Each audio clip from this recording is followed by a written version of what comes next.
성원권 멤버십 말씀하실 때 아마도 그 새로운 성원권을 정치하기나 그런 쪽으로 아마 구상을 하고 계신 것 같은데요. 今ちょっと新参がですね、やっぱりメンバーシップの問題ですね、政府っていうところに一緒に興味がありまして、それについてちょっと伺いたいと思います。 이거에 아마 그 성권의 문제가 새로 등장을 하거든요. 그 지구적인 그 글로벌리즘 문제가 굉장히 크다고 생각합니다. 그래서 이주가 그 노동자의 이주 같은 경우는 이런 그 제조선인의 문제 같은 경우는 아무래도 식민지 문제, 제국의 후회 문제가 계속 연결이 되는 것이라고 하면은요. 그 선생님께서 말씀하신 새로운 성원권이나 글로벌리즘 문제를 따라서 생각을 할 수가 없을 것 같은데요. 例えば先ほどおっしゃっていたその在日朝鮮人の問題とかやっぱり植民地の問題とかコロニアルの問題のそのやっぱりどの関わりなのか議論が進められてきていると思うんですけれども、やはりその政権メンバーシップの問題になるとやはりグローバリズムの問題あるいは労働者の移動の問題が非常に深く関わっています。 그렇게 되신다면은 선생님께서는 그 다원적인 정치 공동체를 굉장히 빨리 잡으신 것 같은데요. 70년대 이렇게 잡으신 것 같은데요. 제가 생각하기에는 70년대에 그런 그 다원적인 그 영주권으로요. 트랜스내셔널한 시민이나 아니면 다원적인 정치 공동체가 되기 위해서는 누가 국민인가 아니면 누가 시민인가 그 범위에 대한 그 토론이 충분히 있어야 된다고 생각을 하는데 저는 일본 사회가 그 아시아에 대한 욕망은 굉장히 연구를 좀 해갔어요. 굉장히 크다고는 생각이 되지만 내부적인 문제에 있어서 그 제일조선인 문제가 부상이 되는 거하고요. 그다음에 시민권이 그 문제가 나온 거하고 이 사람들은 우리하고 똑같이 같이 사는 사람으로서 하나의 그 다원적인 정치 공동체에 대한 그런 부상이 그렇게 있었냐 하는 것에 대해서는 저는 상당히 조금 그 토론이 필요하지 않을까. 그러니까는 지금 앞으로의 새로운 뉴커머의 문제나 아니면 90년대, 2000년대 이후에 들어온 새로운 멤버십과 제1조선인의 문제를 같이 생각했을 때는 우리가 앞으로 실현해야 할 그 쟁취해야 할 문제로서의 다원적인 정치 문제 아니면은 이 성원권의 정치학에 대해서 생각할 시기가 이제 왔잖아. 저는 그런 생각을 하는 이 일본 사회 속에서요. 선생님의 어떤 견해를 갖고 계신지 듣고 싶어요. 私の場合はですね、新さんの場合は70年代のその独立永住権の問題を打撃的な政治協議会というような形で意味付けをなさっているんですけれども、それが成り立つためにはやっぱりアイデンティティの問題、やっぱり国家を構成するメンバーは誰なのかという議論抜きにはちょっと話ができないと思うんですけれども、当時アジアに対する経済的な進出あるいはアジアというキーワードが浮上してきているのが確かですし、在日朝鮮人の方で浮上するのは70年代だと思うんですけれども、そのやっぱり永住権という言葉にそれによって多元的な政治共同体がある程度実現できたかといえばそれはちょっと議論が必要なのではないか。なぜかといえば私の場合はですね、その新しいメンバーシップの問題ですよね。だから多分多元的な政治共同体を含めてですね、それが実現をこれから新しく入ってきたニューカーマーとかですね、グローバリズムがもたらしたいろんな問題を含めてですね、これから我々が議論してやはり実現していけばいいなというふうに思ってしまうところがあるんですね。ですからあえてその最初の段階でそのメンバーシップとか多分これは多分新しいメンバーシップの方でポリティカルメンバーシップですよね。多分ニューポリティカルメンバーシップだと思うんですけれども、その議論をあえて70年代から在日の問題に関わせるような形で議論なさってそのテンポをちょっと見てみたいと思います。마이크를 사용할까요? 뭐 저도 사실 굉장히 오랫동안 고민했던 문제이긴 한데요. 일단 이를테면 글로벌화와 함께実際 실제로 이런저런 변화가 많이 있다고 보여지는데 글로벌화 이전하고 글로벌화 이후에 분명한 경계가 있음에도 불구하고 그 경계가 얼마만큼 큰 경계가 있을까라는 생각도 한편으로 하거든요. 그러니까 그 글로벌과 이젠 한국어로 해야 되나?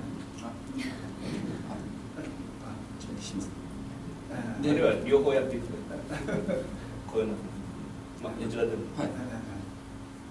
なんか先ほどの、ご先生のそのご質問については、長い間ちょっと悩んできた問題で、一応グローバル化ってそういうものが実際に、起きていっていろんな変化があると思うんです。ですけど、グローバル化の、前後の境界ってそういうものが、存在するとは言うんですが、それをどういう形で、明確に分けて考えるのができるかってそういうこともちょっと問題になると思います。시간이 너무 길어질 것 같아요. 간단하게 코멘트를 할게요. 그러니까 근데 사실 유럽 같은 경우에 보면은 유럽에서도 그 식민지 출신자들이 유럽에 굉장히 오랫동안 살아왔죠. 그러니까 프랑스 같은 데서 이제 알제리 출신이라든가 뭐 등등 그 구식민지 출신자들이 굉장히 이러저러한 공동체들을 많이 이루어져 왔고 그 사람들의 멤버십을 어떻게 규정할 건가 하는 문제는 사실 일본과 한국의 관계에만 규정되어 있는 것이 아니고 사실 근대가 시작되어지고 이른바 자본주의가 시작되어지면서 그 이주의 문제는 동시적으로 진행되어 오는 문제가 아닌가. 물론 글로벌화가 되어지면서 그 이주의 문제가 보다 극대화되어지고 보다 빈번하게 이루어지고 있는 것은 사실이지만 그 근대를 관통하고 있는 문제에 이주의 문제가 놓여져 있다. 이렇게 생각을 하고 그런 연장선상에서 그 올드커머와 뉴커머를 관통하고 있는 것은 없을까? 그 문제를 도대체 멤버십이라고 하는 문제 속에서 새롭게 정의 내려볼 수 있는 것은 아닐까? 이런 생각을 하게 된 거고요. 저한테 좀 나중에 또 기회가 되면 다시 한번 말씀드리고 아까 저희 오다른 선생님이 잠깐 말씀하신 것 가운데서 70년대의 미청년 사건의 문제라든가 이른바 조국을 향한 그런 그 움직임, 운동 이런 부분들도 잊을 수 없다. 굉장히 중요한 것 같아요, 제 생각에도. 그러니까 아까 말씀하신 그 구식민지 출신에게서 내셔널이라고 하는 문제는 그건 뺄 수 없는 것이죠. 그러니까 내셔널이라고 하는 것, 제가 문제를 삼고자 하는 것은 내셔널이라고 하는 것에만 문제를 맞추고 있는 것에 대해서 문제를 제기하고 있는 것이고 내셔널이라고 하는 것을 이야기하는 것 자체가 문제가 있다라고 하는 것은 아니라는 생각이 들죠. 그러니까 내셔널 이외의 그 조건 속에서 살아가고 있는 사람들에게서 내셔널 이외의 것들에 대한 투쟁과 외침과 조건에 대한 이야기들을 하기 시작해야 되는 건 아니었는가라는 이야기를 하는 것이고요. 사실 농담이긴 하지만 어제 축구가 있었는데요. 그러니까 내셔널 한 것을 굉장히 벗어나자고 함에도 불구하고 굉장히 그 아침에 일어나자마자 축구가 어떻게 됐나 이걸 신경 쓸 수밖에 없는 것이 아이덴티티와 관련되어 있는 문제인지 모르지만 어쨌든 밀접하게 연관되어 있다는 것은 부정할 수 없는 것 아닐까 그런 생각을 해봅니다. ただですけれども、まずは丸川先生と、が先に、いろいろコメントしてくださって、それで、中谷先生、そして後で郷先生の、そういう順番にしたいと思います。その後で、その先生たちの、今後のその研究の対象、あるいはそういう問題意識を一緒に話し合うという機会にしたいと思います。네, 그럼 먼저 마르카 선생님의 말씀을 듣도록 하겠습니다. まずは丸川先生にお願いしたいと思います。よろしくお願いします。よろしくお願いします。丸川と申します。잘 부탁드리겠습니다. 마르카라고 합니다. 私の、地域研究の専門は台湾と中国でありまして、朝鮮語、韓国語が全く聞こえません、分かりませんので、音楽を聴くように聞いております。 저는 지역학을 연구를 하고 있는데요. 그 중에서 대만 그리고 중국을 전공으로 삼고 있습니다. 그래서 방금 뭐 한국어의 여러 가지 이제 이야기들이 나왔었는데요. 그런 것들은 음악처럼 들려왔습니다. それでは一つ一つのご発表というよりも私のが受けたインスピレーションに基づいてお話をしたいと思います。 제가 지금 말씀드린 뭐 하나하나의 개별적인 발표에 대한 어떤 코멘트라기보다는 전체적인 자신이 제가 가진 뭐랄까 인상에 대한 인스피레이션에 대한 이야기를 중점적으로 얘기를 드리고자 합니다. 一つはですね、朝鮮戦争が中心になりますし、それから、国家による動員体制ですね、このことが初めに話題になると思います。 처음은 하나 얘기를 들 수 있는 것은 한국 전쟁이 될 수 있겠고요. 두 번째로 얘기를 들 수 있는 것은 이제 국가 동인 태제를 이야기할 수 있을 것 같습니다. 新明宿先生のお話に対するある種の、リプライになると思います。 신명직 선생님의 어떤 발표에 대한 어떤 대답이 될 것 같습니다. どういうことかと申し上げますと、つまりですね、市民権って何かっていう基本的なところからお話をします。 뭐 어떤 거냐고 하면 시민권이라고 하는 아주 것에 대해서 기본적인 질문을 드리고 싶습니다. つまり国民の権利って言われるものですね。つまり国民権という言葉はないんですが、つまり市民権と国民であるということはそんなに離れていないというふうに考えざるを得ないと思います。 국민의 권리라고 하는 아니면 국민권이라고 하는 것이 사실 존재하지는 않지만 사실 시민권과 국민의 어떤 그런 권리라고 하는 것들이 서로 사실 긴밀하게 연결되어 있는 것 같습니다. つまり遡りますとアテネですね。ギリシャのアテネの市民権というものはつまりこれは戦士の共同体ですね。戦う人間です。ですから、戦争に動員されるっていいますか、戦争を行う主体が市民権という意味がもともとヨーロッパの文脈でありました。 원래 시민권이라는 개념은 아테네에서 나왔는데 그 아테네의 어떤 시민권자들은 기본적으로 전사였습니다. 그렇기 때문에 전사는 기본적으로 전쟁에 동원되는 존재였고 그런 전사의 시민권이라고 하는 것이 유럽사에서는 기본적으로 전제가 되어 있습니다. 逆に言うと戦争に関われない人間というのは奴隷だったということですね。つまり市民は奴隷を持っていましたし、土地を持っていましたし、選挙権を持っていましたが、市民は戦争する主体なんですね。で奴隷は戦争に参加してはいけないということになっておりました。 사실 그 전쟁을 하지 않는 존재는 바로 노예가 될 수 있고요. 그러니까 일종의 어떤 전쟁을 하는 싸울 수 있는 시민이라는 것은 토지 그리고 선거권, 노예를 가질 수 있습니다. 그러면서 전쟁을 하는 어떤 주체화된 존재가 바로 시민이라고 얘기할 수 있습니다. そういうことなので私はやはり戦争に誰がどのように動員したかされたのかということを考えなければいけないし、もう一つはそれは特にですね、私の場合中国、台湾が専門なので中国の動員の仕方、それから北朝鮮、言い方難しいのは北の共和国と言っておきますけども、共和国がですねどのような動員を行っていたのかということはやはり考えなければならないのではないか。 여기서 되게 중요한 문제는 전쟁에 있어서 누가 동원을 하고 아니면 동원되는가라고 하는 문제라고 할 수 있습니다. 그 중에서 뭐 제가 가지고 있는 어떤 문제의식 중 하나가 중국의 어떤 동원 방식이라고 할 수 있겠고요. 그리고 또 다른 얘기로 얘기한다면 뭐 북한, 뭐 일종의 공화국이라고 얘기할 수 있겠는데요. 북한의 어떤 동원 체제를 생각해 볼 필요가 있다고 생각합니다. つまり、コン・ミョンアさんがおっしゃっていました戦争状態の身体というのも実は戦士の身体と戦士になれないというか戦士じゃなくて、一方的な被害者になるっていうのはやっぱり動員の種類が違うとそうならざるを得ないのでこのことはやはりある程度区別する必要があるかなというふうに思っております。 권명환 선생님께서 얘기하셨던 어떤 전쟁 상태의 신체라고 하는 것은 어떻게 보면 전쟁에 동원될 수 없는 존재로서 얘기될 수 있겠고 앞에 얘기했던 얘기들과 조금 뭔가 전제를 하면서 함께 얘기를 해야 될 것 같습니다. そこで気になったことは、私はキム・ドンジュンさんが書かれた朝鮮戦争の社会学だったかな、そういう本がありますけども、その中で、北の共和国の女性兵士の写真が写されていたことに非常に興味を覚えました。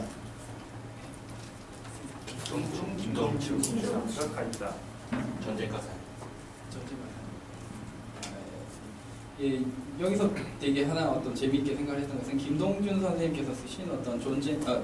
전쟁과 사회라고 하는 것에 쓰여진 북한의 어떤 여전사들의 사진이었습니다. もう一つ例を挙げますと、私は発音悪いんですが、ファン・ソギョンさんの小説家のファン・ソギョンさんの「ソンニム」っていう小説の中でも、北の共和国の女性兵士が描写されております。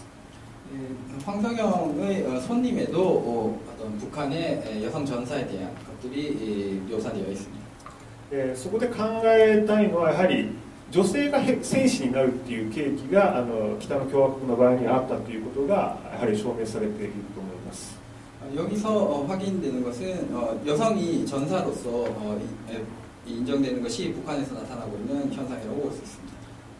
このことはやはり考えておくべきだと思いますけども、う一点中国のことを申し上げますと、中国も実は人民義勇軍として朝鮮戦争に参加しておりますから、やはりそのことも冷戦といいますか朝鮮戦争の考える側には重要なんですけども、特に多かったのは、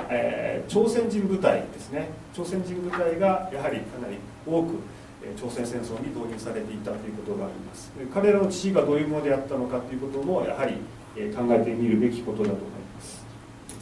이런 북한의 상황을 생각해서 중국을 조금 생각해 보면 사실 중국도 한국 전쟁의 인민군으로서 이제 참전을 하게 됩니다. 그 중에서 조선인 부대가 있는데요. 그 부대가 이제 동인되는 어떤 것이 되었고요.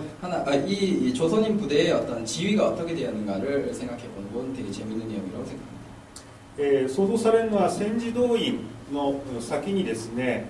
中国では土地改革というものが行われておりまして、農民がですねある意味で言うと同意を持ってですねその革命戦争に動員されるということがありました。それからもう一つは女性の場合には主に社会主義建設への動員ですね、社会主義建設の動員というものが行われていましたが、どうぞお願いします。 여기서 전시 동인 체제가 만들어지기 전에 중국에서는 먼저 토지 개혁이 이루어졌는데요. 그 과정 속에서 농민들이 이제 군으로 동인되는 하나의 어떤 상황이 있었습니다. 그리고 중국의 여성들은 기본적으로 사회주의 건설이라고 하는 그런 측면에서 동인되기 됩니다. いずれにせよですね、北の共和国、それから韓国、それから中国、台湾にしても朝鮮戦争の前から朝鮮戦争その後のですね、国家による動員ですね、大衆動員と言っていいと思いますけど、大衆動員がそれぞれの国家の性格を規定して、現在に至っているというふうに考えるべきだと思います。 중국 그리고 대만 등은 예상 한국 전쟁을 어떤 기점으로 해서 동원 체계가 바뀌어왔다라고 하는 것을 염두에 둘 필요성이 있다고 생각합니다. そこで初めの新明畜さん先生の、問題提起の中でですね、北の共和国つまり、朝鮮総連の、在日韓国人朝鮮人の選挙権に対して干渉的なって言いますか、それについてある種否定的なコメントを及ぼすということはやはり、戦時動員と言いますか、つまり戦争国家の戦争状態というものがやはりずっと継続されているというふうに考えざるを得ないと思います。 여기서 아까 그 신명지 선생님께서 이렇게 이야기를 꺼내셨던 어떤 북한과 그리고 일본의 관계 속에서 있었던 어떤 뭐 조선 총련 그리고 조선 청년과 관련된 뭐 선거권 거기에 대한 간섭 이런 얘기들은 사실은 국가 동인 체제에 대한 동원 체제와 관련된 연속성에 있다고 생각해야 될 것 같습니다.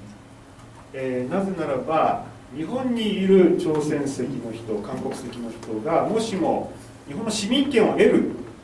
としたならば、それは日本のために戦うということを意味するのではないか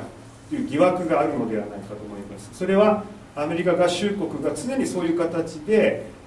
合衆国人ではないものを合衆国人にするときに戦争に参加させて市民権を得させるということをずっとしてきたからだと思います。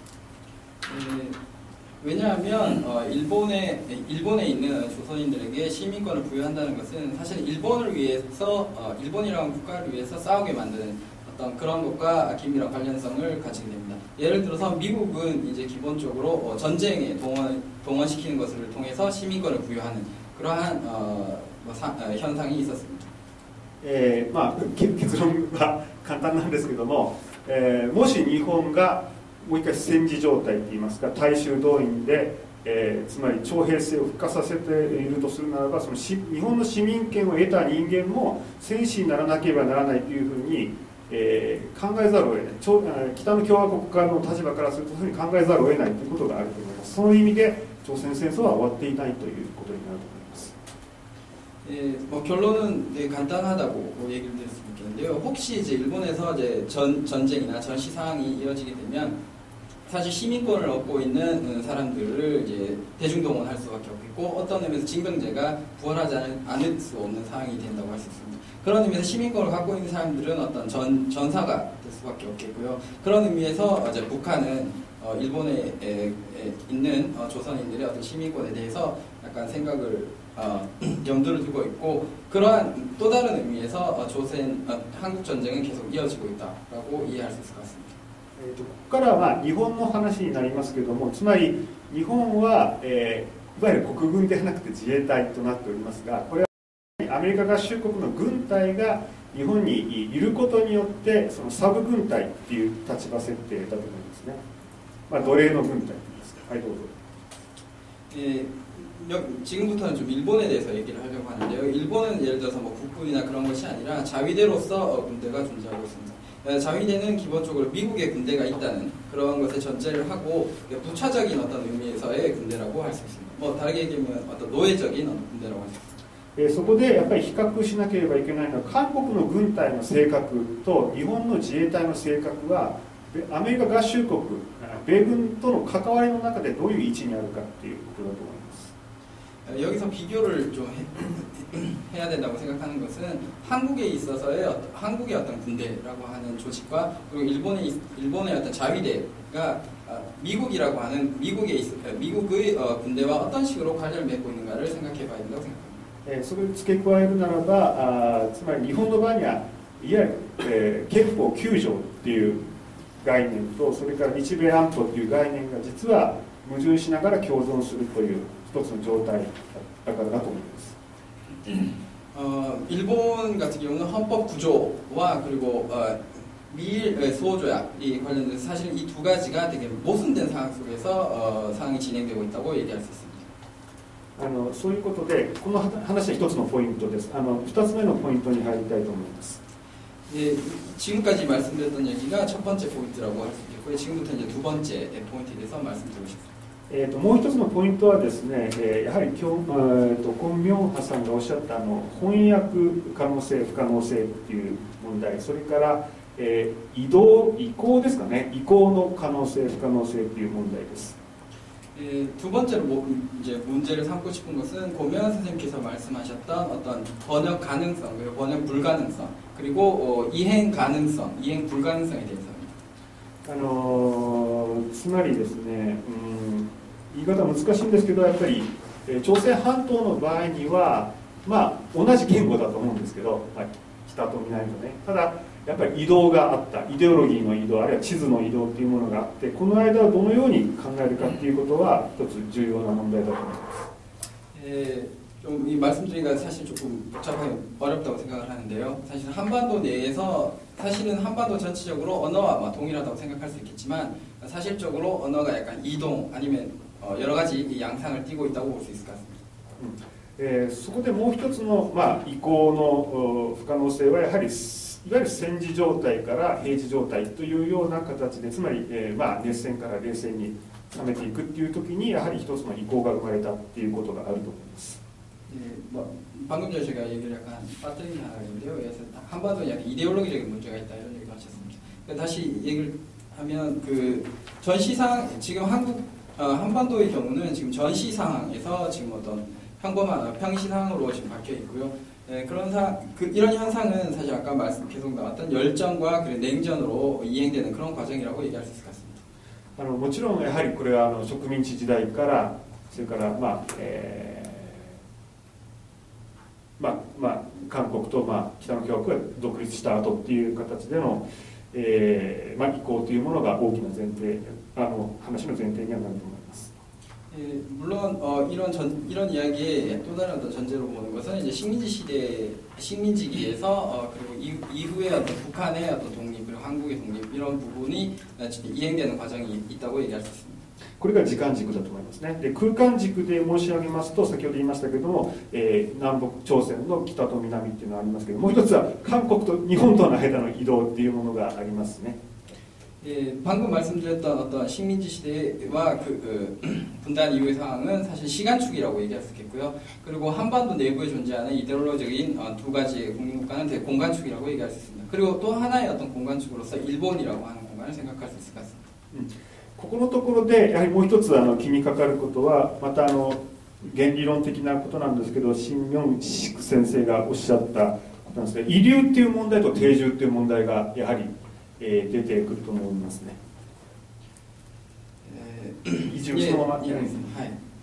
예를 들어서 되게 원리적인 어떤 이야기가 될 수 있을 것 같은데요. 신명식 선생님께서 얘기하셨던 어떤 이주의 문제와 정주의 문제를 조금 이야기해야 될 것 같습니다. やはりこの移動の間をどのように考えるかっていうことは、重要なことなんですけども、 이런 어떤 정령 그리고 정동이라고 하는 개념을 가지고 얘기를 할 때 사실 발신자 방금 말씀드렸던 어떤 발신자에게 회수돼 버린 어떤 정치성에 대해서 에서 좀 벗어나서 생각할 수 있는 하나의 계기가 될 것 같고 그런 의미에서 되게 재미있는 아주 흥미있는 얘기였다고 생각합니다. ただ一つ、気になったこれは私の理解不足かもしれないんですが、浄土や常念という話が今日の話の中ではその2種類あったように思います。 제가 생각하기에 약간 이해 부족일지도 모르겠지만 사실은 정념, 정동이라고 하는 것이 두 가지 종류의 개념으로 존재하는 것 같습니다. それはコンさんやヤンさん、ソンさんの発表の中であったその個人的にとらわれているもの、身体化され逃れられないものというレベルのものですね。 아까 권 선생님이나 양 선생님 그리고 선생님께서 지적해 주셨던 어떤 개인의 어떤 신체화돼 버려서 거기서 벗어날 수 없는 어떠한 것이라고 얘기할 수 있을 것 같습니다. それに対しもう一つは、コンさんが最初の基調講演でちょっと話されていた時の、集団に見出されるもの、つまり、目録化しうるような、情念、不適切な情念だったり適切な情念として目録化できるもの、がもう一つだと思います。 또 다른 것은 사실 권 선생님께서 기조 강연 때 말씀해 주신 건데요. 여러 어떤 집단에서 보이는 현상, 그것을 이제 목록화할 수 있는 정념이라고 하는 것이 존재한다고 생각합니다. これは目録化できる情念の方はむしろその当時の規範との落差で測れるものなので、価値観と言い換えてしまってもいいかもしれない、その内面化している、何かですよね。なので、法律が、法が関わろうとすれば関われるレベルのものです。それに対して個人の方は、個人が逃れられないものというのは法に気づかれさえしないものであるという可能性があります。 두 번째 말씀드렸던 어떤 집단에서 보이는 목록화 가능한 어떤 정념이라고 하는 것은 사실은 그 당시 어떤 규범과 같은 어떤 낙차에 의해서 만들어지는 것이고요. 사실 그런 것들은 하나의 어떤 가치관이 내면화된 것이라고 볼 수 있습니다. 그런 의미에서 이제 법과 관련성이 다시 긴밀하게 있을 수도 법과 관련성이 가능한 어떤 정념이라는 것이 되는데요. 먼저 말씀드렸던 어떤 개인의 신체화된 어떤 정념이라는 것은 사실 법 자체도 그러한 존재를 알아채지 못하는 그런 존재라고 할 수 있습니다. この2つをその情念や情動という言葉で一緒に使うことがいいかどうかっていうのがちょっとわからないところだったんです。というのは、時にこれらはおそらく対立する可能性のあるものだということなんですね。 사실 이 두 가지 개념을 사실 정령 그리고 정동이라고 하는 개념 용어를 가지고 동시에 사용할 수 있을까라고 하는 의문이 있었고요. 왜냐하면 사실은 대립적인 어떤 개념으로서도 이해 가능할 것 같습니다. 私は自分の研究では主に、どちらかというとその集団に見出される情念に近い方のこと、つまり、その社会が、どのような価値観を持っていて、その価値観を生み出す言説がどのようにこう配置されていたのかということを、50年代や30年代を、対象に考えてきました。 저는 사실 그 집단에서 보이는 어떤 그런 정념의 현상에 대해서 관심을 가지고 있었고요. 그래서 그런 의미에서 어떤 사회에서 가지고 있는 어떤 가치관이라는 것이 어떤 배경, 어떤 기준을 가지고 나타나게 되는가, 그것에 대해서 공부를 해왔습니다. その際にですね、しばしば、社会で流通している、価値観とですね、例えば、ある一人の作家が、自分の身体的な感覚を見出し書いた時の、いわゆる、情念のようなものが噛み合わずに対立する、そういった構図を見たことなどがあったので、ちょっとその対立することもあるんじゃないか、同じくくりでいいのかなというところに疑問を持ったわけです。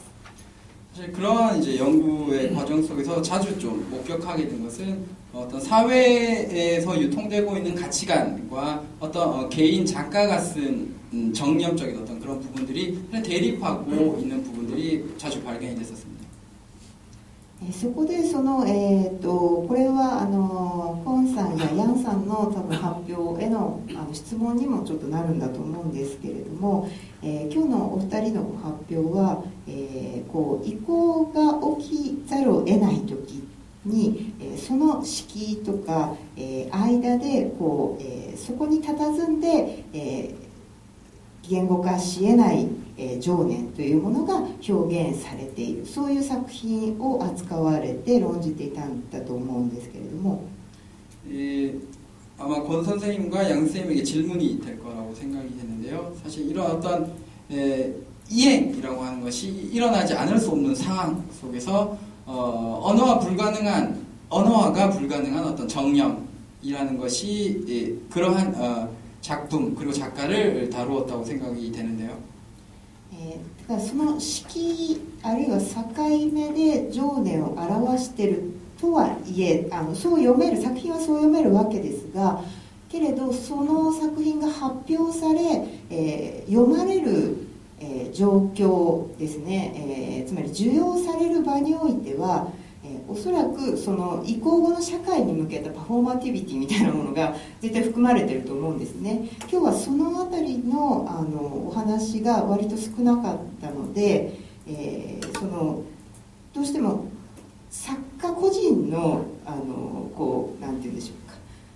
資質の問題に回収されてしまうように聞こえてしまったんですね。そこがつまり需要の場の言説はじゃあどういうふうに読み解けるのかということをちょっと知りたかったなというふうに思いました。 사실은 이런 어떤 이행의 어떤 문턱에 있었던 상황에서 쓰여진 작품, 작품이라고 하는 것이 오늘 발표에서 여러 가지 다뤄졌다고 생각이 드는데요. 사실 하나 더 생각을 해야 되는 것은 이행 후, 어떤 이런 과정 이행 후 읽혀지는 어떤 하나의 작품, 그것이 어떻게 수용되는가라고 하는 얘기가 이번 발표에서는 좀 적었다고 생각됩니다. 즉, 이번 발표에서는 작가에 대한, 그리고 작품에 대한 얘기가 많았기 때문에 그 작가에게 회수되는 인상이 있었고요. 그런 의미에서 이런 작품이 이행 후 또 어떻게 수용되는지, 그러한 수용의 담론은 어떤 것인지 이야기를 듣고 싶습니다. あとですね、自分の発表、来年の発表に向けての話をせえと言われていますので、そこの部分だけ最後にちょっとだけ、します。 예, 마지막으로 사실 내년에 이제 제가 해야 되는 발표에 대해서 좀 이야기를 하라고 하셨기 때문에 거기에 대해서 조금 얘기를 하려고 합니다. 私は50年代前半の、サークル運動とか、記録運動のようなものですね、あるいは、反戦平和を、めぐる運動の、特に女性が行ってきた運動について、言説、メディア表彰の面から研究を行ってきています。 저는 50년대 전반 뭐 서클 운동이나 아니면 반전 운동 그리고 그런 여성 운동 이런 것들을 미디어의 어떤 표상이라고 하는 부분에 초점을 맞춰서 연구를 해오고 있습니다. 50年代前半の頃にですね、私が来年の発表としてちょっと考えているのは、どうもその政治という、いわゆる、鍵括弧付きの政治ですけれども、政治というものが何かしら不適切な情念に裏付けられたものであるかのように、皆が政治を語る人たちを敬遠していく、という場の問題をちょっと考えてみたいと思っています。 사실 50년대 전반에 대해서 이야기를 하려고 생각을 하는데 그 중에서 이제 쿼테이션 괄호치기의 어떤 정치라고 하는 것에 대한 걸 얘기를 하고 싶은데, 사실은 정치라고 하는 얘기를 할 때 상당히 어떤 부정적인 이미지를 되게 그걸 경원시하는 어떤 분위기가 있다고 생각되는데, 그 부분에 대해서 이야기를 조금 진행하려고 합니다. それは労働組合の戦闘的な語りが敬遠されて、むしろ、女性や、あるいは子どもを守ろうという政治性が薄いと見える語りですね、あるいは実感に基づいた語り、が喜んで受け入れられるような場が出来上がっていってしまった。はい、労働組合における戦闘的な語りというものが割と、敬遠されてですね、嫌がられて、そして、女性が、実感に基づいて平和を語るとか、子供を守るために平和を語るとかいう語りが、喜ばれるようになった。 50년대에서 이제 얘기를 할 때 사실 노동조합을 이제 선두로 해서 뭐 여러 가지 이야기되는 정치적인 것에 대해서 되게 경원시, 되게 뭐 싫어하게 되고, 그런 반대 영향에서 여성이 자신의 집안을 지킨다거나 아니면 아이를 지킨다거나 하는 그런 어떤 평화적인 운동 쪽으로 그것이 좋다고 평가되게 됐습니다. このようなそのような言説の状況がですね、つまり50年代前半、本当51、2、3年、4年くらいだと思うんですが、その状況が、非常に今、の、言説に似ているということもあって、関心を持ってますので、来年はそのあたりをちょっと発表できればなというふうに思っています。 뭐 이러한 어떤